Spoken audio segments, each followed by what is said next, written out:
Hey guys, welcome back to Chismeando con las Ortega. I am your hostess Evelyn Ortega, and I'm your co-host is Maria Elena Ortega. Co-host. Wait, what do you mean? I said it. What? Nothing. We're off to a rough start. That's fine. If you said it, because I thought you said co-hostess. I said co-host. Okay. All right. Sounds good. Okay, so we're back with another episode. Happy Thursday. This is our third episode. That means we're in week 3 of October, which I'm getting scared because Halloween is almost here. It's okay. We're back to our simple ghost decor with our spooky cups. My sister poured Gatorade in this. I hate Gatorade, but thanks for thinking about me. But I'm gonna use my water cup that I got for my spooky basket. Whatever. From my spooky basket. I don't care. Okay, so we're gonna start today. It is currently 8 a.m. We're recording it the day of. She has to go to school, so we need to get into this episode. So I was thinking about doing some of the things that are going on TikTok that are going viral. Oh yeah. Do you have an idea? The Menendez Brothers. Yeah. So, did you watch the documentary? So I did watch the. I don't know if it was a doc. No, it was an episodes of their the TV show. Yeah, the TV show of literally them. The monster one. Yeah. But did you watch the documentary one? Because it dropped October 7th. It did. I did see it, and I was like, no, this is so boring. I want to see the movie. The show? The show, yeah. Well, I feel like the show, I don't know. We'll talk about that towards the end. But if you guys haven't heard, I suggest you guys watch both of them. First, watch the documentary and then watch the show because I feel the documentary has more truths to it. Yeah, and then the show, it's more like, how do they know they? Yeah, and it's super I mean, I don't know much. I mean, I know some stuff about the trial, but I feel like with the show, for example, I think they said in the show that Eric was gay. Or I don't know the right word, but made it seem like he was gay, and I don't think he's gay. I don't think he ever was gay. So that's one thing that I've noticed, that on the show it shows one thing, and in real life there's never been allegations. Maybe his parents thought he was, but he never, that's what I just think. But we are going to talk a little bit about the show. I mean, a little bit about the case. I'm not going to go into detail. So, if there's some things I miss, is because I'm just going to give you guys an overview. We're going to talk about what went on yesterday in the conference, because there was a conference yesterday, and what the updates are throughout the case so far as of right now. Because I think there's a lot of people, and there's evidence that can help them get out of jail. Yeah. So, out of prison, sorry. So, let me get my notes. The Menendez Brothers case is one of the most notorious family murders in the U.S. history. Lyle and Eric Menendez were 21 and 18 when they brutally murdered their parents, Jose and Kitty Menendez, on August 20th, 1989, in the Beverly Hills mansion. They used shotguns to kill their parents while they were sitting in their family room watching TV. Their father, Jose, a wealthy and powerful entertainment executive, was shot first, followed by their mother, Katie, who was shot multiple times as she tried to escape. The crime scene was gruesome, and everyone was shocked once they heard about the murder.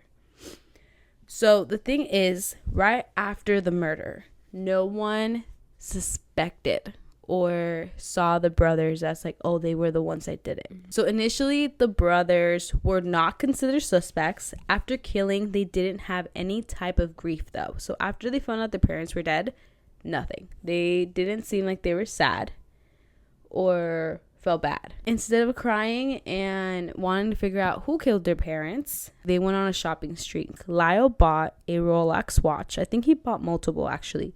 A Porsche, a restaurant, and while Eric hired a personal trainer for tennis.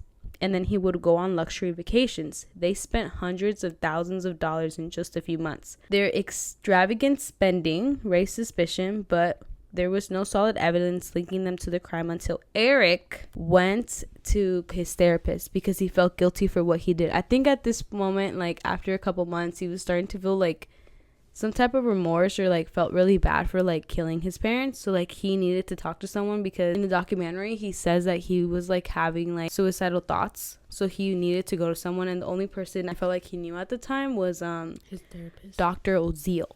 Okay, so when he goes to confess to Dr. Oziel, fucking Dr. Oziel was recording secretly. Dr. Oziel's girlfriend learned that he was recording them, and she went and reported them to the police. So when they get caught, they go to jail, and for their defense, during the trial, the Menendez brothers did not deny killing their parents. They were like, yes, I killed them. Mm-hmm. Instead, their defense focused on why they did it. So they were not trying to prove that they weren't the ones that killed. Mm-hmm. What do you keep looking at? You. Because they keep looking at my nose. Is there something on my nose? No. Okay. So, I'm sorry. She's like hella focused on my nose. Is there a booger? I'm just looking at you. Okay, sorry. I'll look away. No, I'm sorry. Okay, so their defense focused on why they did it. They claim they act out of fear and desperation after years of abuse at the hands of their father, Jose. According to the brothers, Jose was controlling, manipulating, and sexually abusive. They describe their mother Katie as unstable and neglectful, often turning a blind eye to the abuse. So apparently, the mother, not apparently, because there's been family members that knew cousins, that told her like, hey, dude, like, your husband is abusing your child sexually. And she'd be like, oh, he's lying. Like, he wouldn't believe. She would deny it. She would deny, like, it's not true. Like, these kids are always lying. They're brats, whatever, right? So she would turn a blind eye. The brother said that he was violent before, and, like, now he's, like more violent towards them. And they believe he was going to kill them to prevent them from revealing the family dark secret, which was him raping. Yeah. The defense presented graphic testimony detailing the abuse they suffered, and the lawyers argued that on the night of the killing, the brother felt their lives were in immediate danger. This argument led to a deeply divided public opinion. People say they just killed their parents because they were spoiled brats and they just wanted to keep the money because supposedly the father was going to take them out of the will. So, but what's crazy about that is, like, they didn't even know if they were or weren't. So why spend the money if they think, you know what I mean, or no? When it comes to that, like, I don't know how, like, to be honest with you guys, like, I don't really know if he really did take him out the will. Yeah. Because in the show, it shows, like, Eric sleeping with the safe. Like, but I don't know if that happened in real life. Yeah. But I think the father did say that he was going to take them out. And I don't know if he did or didn't. Because like, they never found the will, I think. No, they did find the will. At the end, I think they did. Well, I watched the, like, TV show, so I don't know. Yeah, that's the thing. Like, I don't know if that's true or not.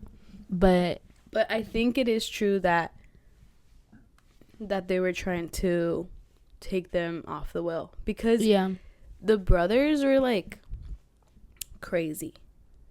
Like, before we move on to, like, the trial and the conviction, they would rob people's houses, and they just did it for the fun of it. I don't know if they did it for attention, like they wanted their parents to see them, but they would rob people's houses, like rich people, and like they would rob so much fucking money, and the dad just like paid it off, like, here, I'm just gonna pay this, like, paid everyone. Yeah, that they robbed. And then, like, I think Lyle, when he went to Princeton, he got either suspended for a few because he got caught cheating. And like these kids were like, I'm not gonna say reckless, but like they were acting out. But I think it's because of how the father was being abusive. And like Lyle had to wear a wig because like his dad didn't like the fact that he was balding. But I feel like he was balding at such a young age because of all the trauma and stress and like abuse he was going through. Like, that's not normal, Yeah. you know? But I'm not a doctor, so I don't know. But I'm just assuming, because when people lose their hair, it's because they're stressing or, like, they're being abused in a sense. So that was that. Like, they were just being bad and the parents were tired of their shit. But it's like, of course these kids are going to be bad. Of course the kids are going to act out. You're, like, literally abusing them. The mom knows what's going on. She doesn't do shit. She just turns a blind eye. Isn't the mom, like, suicidal too? Yeah, and I think she, like, tried to kill herself a couple times because, like, she knew that the father had, like, a girlfriend and, like, that was, like, a whole other thing. Like, this family, like, was super, like, not okay. Like, there was so much abuse going on. I think they went there. I don't know, but I think Lyle's mom and dad, or, like, the brother's mom and dad, they went to therapy, couple therapy. I think they did, but I think they paid off the therapist because I don't quote me on this, but I think in the documentary, like, he says, like, we went to that therapist and we couldn't really trust him because like, he paid my father off, or, like, because the dad was the one. But if they had gone to therapy, because I think I'm saying I think because I don't know 100%. They've gone to therapy because the judge, when he got caught, when Eric and Lyle got caught for stealing, they told them they had to go to therapy, like, in order for them to, like, not go to jail. So then he gets that therapist and he tells the therapist, like, don't believe anything they say. And yeah, so, but that's that. So now we're going to talk about the trial. So the first trial held in 1993 was a media sensation. They were allowed to record the brothers' emotions, testimonies, and descriptions of the alleged abuse stunned the public. However, the jury was split on whether to convict them on first-degree murder or a lesser charge, leading to a mistrial. So then there is a second trial, which was held in 1996. That judge did not allow cameras, and he didn't allow them to talk about the abuse. So, like, then how the fuck were they supposed to prove their point on why they killed their parents, you know?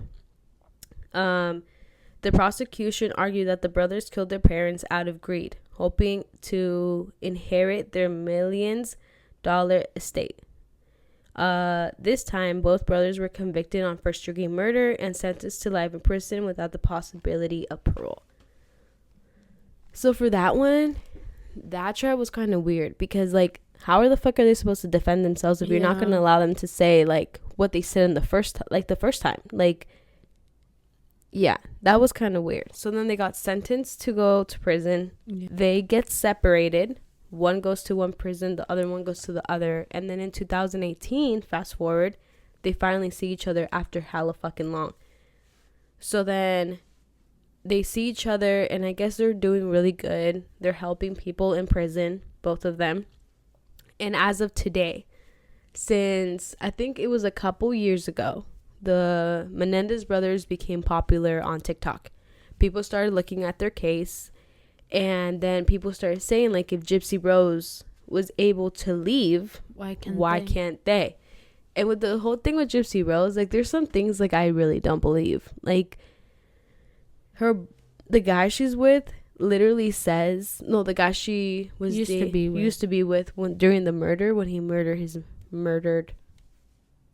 mom, her mom, he said that he only stabbed her a specific amount of times. But then there's more stab wounds on her body. Pictures. Yeah, no, I do not recommend you to see that. It's really bad. There's more stab wounds on that body. So I feel like Gypsy had something to do with that. Yeah. You know, but that's a whole different thing. But so 2024, there's an update. As of 2024, the Menendez Brothers case is under review by the LA District Attorney's Office, with new evidence emerging that could impact their conviction. A significant factor in the review is a letter Eric Menendez allegedly sent to his cousin in 1988, revealing ongoing abuse by their father, Jose Menendez. This letter was sent 8 months before the murder happened. And then additionally, claims from a member of the band Menudo, who accused Jose of sexual abuse, have drawn more attention to their case. A hearing is scheduled for November 29, 2024, which may lead to a resentencing or retrial. And then yesterday there was a press conference. The Menendez Brothers relatives showed up and stated that they showed up and gathered outside the LA courthouse and stated that they push for a review of their life sentence, especially since there's new evidence that shows that they were actually getting abused. I don't know. That's crazy. If Gypsy Rose got out, I feel like they should get out. Yeah, I agree. Or like have a lesser sentence, but they already been there for like what? I feel like with the Gypsy Rose case, it's kind of iffy because she claims that she didn't do anything to her mom, that it was just her boyfriend. I don't think that's but true. I don't believe her. There's just something about her I don't believe, you know? Yeah. But yeah, that's just that. I really hope that they get let out because I feel like they do deserve a second chance. Like, I don't know. Like, I've been watching the documentaries and then I've been seeing TikToks, and I'm not taking everything that I saw in the show as like, okay, that's exactly what happened, because I feel like the show in a sense was like kind of like comedy because like of Lyle and the things that Lyle would do on the show. That's why like there's all of these like TikTok edits of like dimes. Have you seen that? Yeah. Where he's like yelling for dimes. Like I really wonder, I wonder if that's actually what he did in jail. I don't know. The mafia one. I think that did happen though. Really? The mafia one, I think they did, because in the beginning they said that the mafia was the one that killed their parents. Yeah. But at the same time, like, they lied, and it's like, I know. If they would just been honest since the beginning, I think it would have been a lot more different. But it's okay. But yeah. So that's all for today's episode, because she does have to get to school and we're recording hella early in the morning. So yeah, thank you guys so much for watching. Don't forget to like and subscribe to our podcast, and also follow us on Instagram at Chismeando con las Ortega, so you guys can get the throwback picture or the day. It's your turn today. Dude, I got made fun of so much. They were like, Emily called me to say, you don't even look like Dora, you look like Diego, and she was just straight up laughing for like a minute. And I was like, Emily, and she was like, ah, ha, ha, ha, ha, ha, ha. Go Diego, go. Like, she was being so mean. That was crazy. Yeah, it's her turn for this week. So do you have one, or do I have to give you one? Because I have a good one. I have one. I have a lot. I could just look on my mom's Facebook and I just scroll all the way down, and then you see yourself. But she does me so dirty. I know she does. Picture, I know. It's okay, guys. But yeah, thank you guys so much for tuning in. We gotta go because she has to go to school. Don't forget to like and subscribe, and we're gonna catch you guys in our next episode. Oh, and let us know what you think about the case down below in the comments. Do you think they should be let out? I feel like they should, because everyone needs a second chance. Is it still recording? Bye, guys. We're having technical difficulties again, so we'll catch you guys on another episode.